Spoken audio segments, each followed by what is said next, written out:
While I reviewed the data that came out this morning on CPI, and it was positive relative to expectations, I'm not for cherry picking. I'm not going to show up here and say mission accomplished.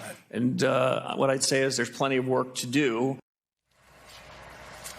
All right, that was Federal Reserve Chairman Kevin Warsh testifying yesterday before the House Financial Services Committee. His comments coming after the release of a better-than-expected inflation report. Let's bring in former Treasury official and Morning Joe economic analyst Steve Ratner, who has charts on yesterday's inflation data and oil prices. And there's a lot to cover. Yeah, Steve, really quickly, before you get into all of this, Kevin Warsh was a deficit hawk in previous incarnations. And then when President Trump wanted him to come on board, he started sounding more like a dove.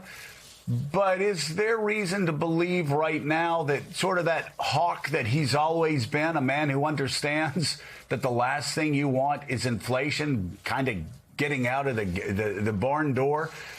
Is that who he is again? Yeah, I think so, Joe. I think he was very clear in his testimony. And I've been talking to some other Fed officials who say the same thing, which is that basically the Fed remains completely committed to getting back to 2% inflation, which is not nearly where we are at the moment. And that is going to mean higher interest rates, probably not at their meeting in July, but later this year. That's what the market is now expecting. It's flipped from before the war. We thought interest rates were going to keep coming down. Now we think they're going to go up a bit in the course of this year, and the Fed remains committed to 2%. So, yes, I agree with you. All right, let's go to your charts. The first one looking at inflation and how it's impacting workers, Steve. Right. So here's the point. We did get a somewhat better than expected inflation reading, as the chairman said yesterday. But to Joe's point, inflation is still running 3.5%. Above where it was last year, obviously largely because of oil prices and the war, but nonetheless, that's where it is. The other piece of good news in the number was that wages are also up 3.5%. So essentially, for the first time since the war started, consumers are not losing more ground, but they do remain underwater, so to speak, relative to where they were before the war in terms of purchasing power. Now, obviously, not all consumers are the same. We have obviously people at higher and lower incomes. And so the effect of this is different. And so here's a little data point to show you how it works kind of in the real world. This is a study by the New York Fed on gasoline purchases. And what it shows is that for higher, lower, and middle income people, gasoline purchases have been fairly tight and constant until you had the Iran war started. And then there's been a divergence here where high income Americans have maintained roughly their level of gas purchases. They've essentially absorbed the higher prices, whereas middle and lower income families have had to cut back on their gas purchases. They've had to carpool more, take public transit, or otherwise simply just not use their car quite as much. So an average, but definitely different impacts. Steve, let's talk more specifically in your second chart about gas prices and why they are still up. They have ticked down since the beginning of the war, since that $4.50 a gallon, but still way higher than they were before the war began. Yeah, there's an expression economists sometimes use, up like a rocket, down like a feather, in terms of how prices can move. So again, you can see gas prices quite closely tracking oil prices from before the war and even during much of the war as we got to this peak of $4.50 in gas prices.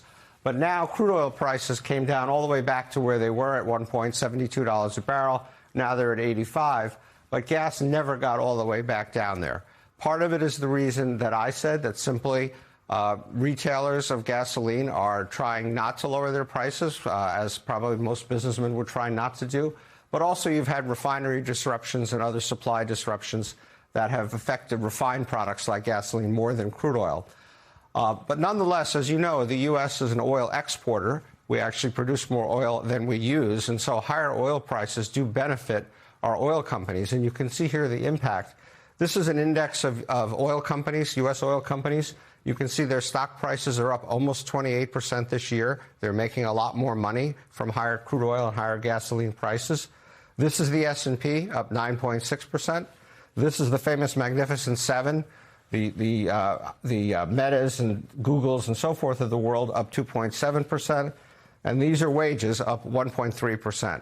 So in terms of winners and losers from all this, I think the record is pretty clear. Steve, as you move to your third chart, we'll tell our viewers the United States military now has reimposed that naval blockade of ships traveling to and from Iranian ports in the Strait of Hormuz. The blockade had been lifted last month after the Memorandum of Understanding was signed, but now back on again as fighting flares. Iran's Revolutionary Guard threatened yesterday to halt all energy exports from the Middle East over that reinstated blockade. President Trump initially had said he also would impose a 20% toll on ships passing through the strait in exchange for providing security, but he walked that back just yesterday, claiming fees will instead be replaced by investments from Gulf allies. So, Steve, how does all this back and forth, this chaos, this uncertainty affect oil prices and how people who work in this business project where those prices will be?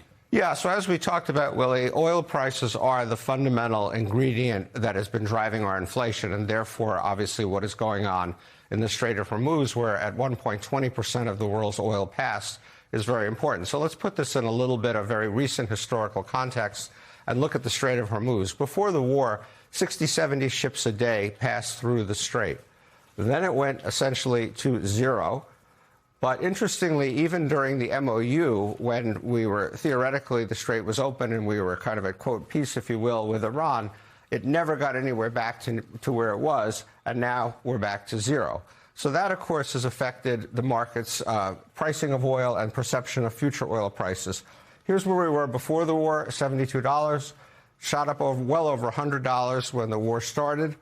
When we had the MOU and brief peace, it went back actually all the way to $72, and now it's at $85.